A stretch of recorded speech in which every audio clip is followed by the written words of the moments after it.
অসমত লোকসভা নিৰ্বাচনৰ বাবে তৃণমূল কংগ্ৰেছৰ প্ৰাৰ্থী তালিকা ঘোষণা 4টা সমষ্টিত প্ৰাৰ্থী ঘোষণা কৰিছে তৃণমূল কংগ্ৰেছে বিৰোধী ঐক্যমঞ্চৰ নামত কংগ্ৰেছে চৰম প্ৰতাৰণা কৰি 13টা সমষ্টিতে প্ৰাৰ্থী দিয়াৰ পিছত দাবী কৰা 4 সমষ্টিত প্ৰাৰ্থী ঘোষণা তৃণমূলৰ কোকৰাঝাৰ বৰপেটা লখিমপুৰ আৰু শিলচৰ সমষ্টিত প্ৰাৰ্থী ঘোষণা তৃণমূল কংগ্ৰেছৰ সেই অনুসৰি কোকৰাঝাৰত গৌৰী শংকৰ শৰণীয়া বৰপেটাত আবুল কালাম আজাদ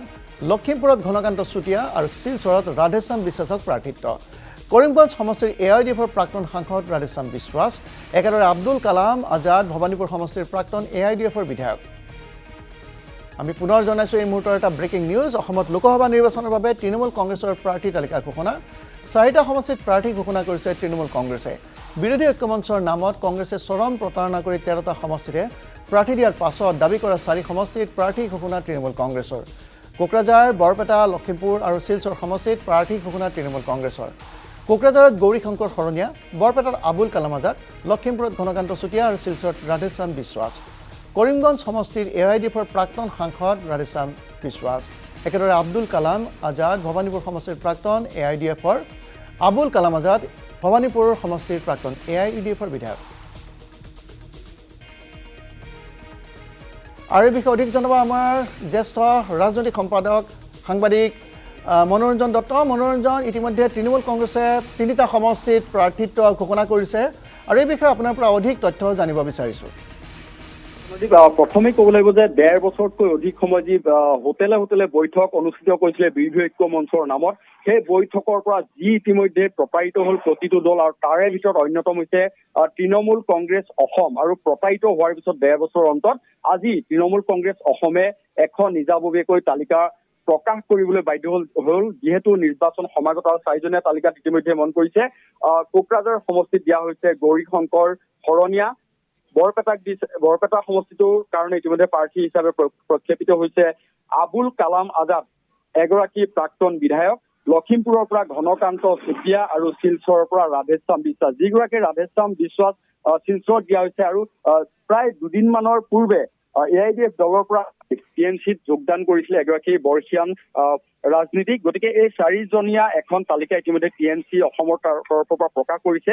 ৰিপুন বৰাৰ সৈতে ইতিমধ্যে কিছু সময় পূৰ্বে আমি কথা পাতিছিলো তেওঁ কৈছে যে আমি অৱশেষত 4টা সমষ্টিত আমি খেলিবলৈ বাধ্য হলো কাৰণ যি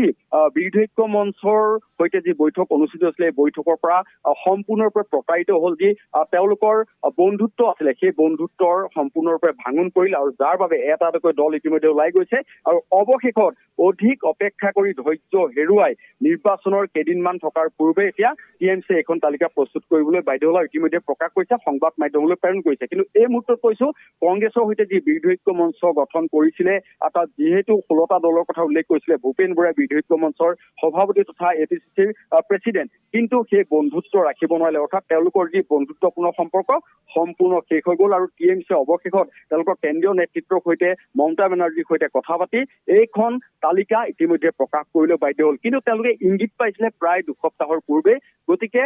কুচকাৱাজ চলি আছিলে আজি শেষ সিদ্ধান্তলৈ ৰৈছিলে যিহেতু কংগ্ৰেছে তেওঁলোকৰ 13জনীয়া তালিকাৰ লগতে কেৱল ডিব্ৰুগড় সমষ্টিটো অসম জাতীয় পৰিষদক এৰি দিছে গতিকে এনেধৰণৰ যি চূড়ান্ত প্ৰতাৰণাৰ মুখামুখি হ'ল এটা ৰাজনৈতিক দল গতিকে তেওঁলোকৰ এই সময়ছোৱাৰ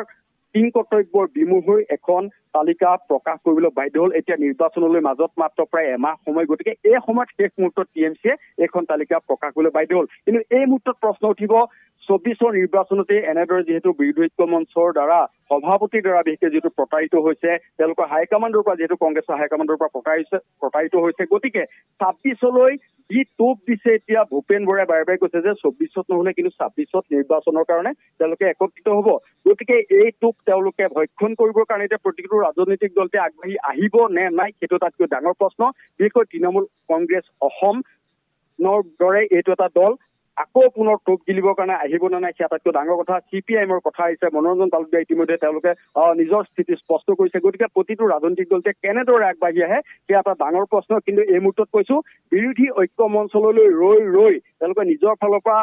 সমষ্টিত কোনো ধৰণৰ কুচকাৱাজ নকৰাকৈ অৱশেষত যে এনেধৰণৰ তেওঁলোকে সিদ্ধান্ত ল'বলৈ বাধ্য হ'ল এয়া এটা সম্পূৰ্ণৰূপে প্ৰতাৰণা অৰ্থাৎ যি বিগ ব্ৰাদাৰ ৰূপী কংগ্ৰেছ এই কংগ্ৰেছৰ পৰা বিগ ব্ৰাদাৰৰ পৰা টিএমচিৰ দৰে দলে এই মুহূৰ্তত প্ৰতাৰিত হ'ল বঞ্চিত হ'ল অৱশেষত নিজাববীয়াকৈ তালিকা প্ৰস্তুত কৰিবলৈ